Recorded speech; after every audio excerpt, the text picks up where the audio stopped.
the head-scratching theme continued in terms of player deployment and usage.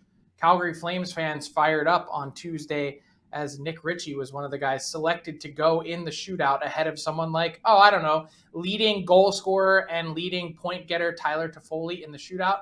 What do you make of this Flames mess? Well, Tyler Toffoli's 2 for 17 lifetime in shootouts. And there's really not many other horses on the Flames other than Jonathan Huberdeau. He's the only guy you can bank on in that team to actually be good in a shootout. I mean, Backlund's 1 for 13. Mangiapane's never scored. Lindholm 1 for 15. Ritchie got sent because he had scored on Saros previously this year in a shootout. From everything I've heard, he's good at shootouts in practice as well.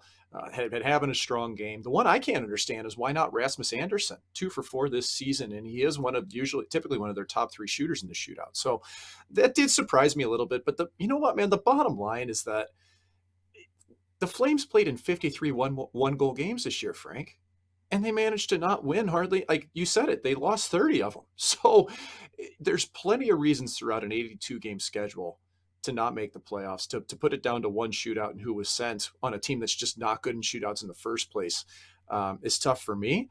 But man, this is just product, man, of a bad work environment. Like you look at how this team's just devolved over the year and not been able to win close games. Like I just don't think they were ever on the same page, Frank.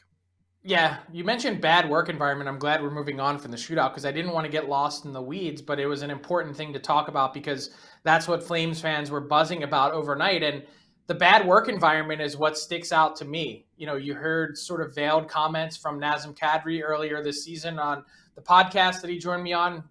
We got to play as a team. There's certainly been friction and reported friction between Coach Daryl Sutter and the players. Daryl Sutter got an extension. Their GM and Brad Treliving does not have an extension moving forward. Changes are coming in Calgary. I can say that definitively, Mike. But what I don't have an eye on, and I don't think anyone does yet, is the GM going to be back and the coach not? The coach back and the GM not? Or is there a chance that both the GM and the coach are not back next season? I think every card is on the table at this point for the Calgary Flames.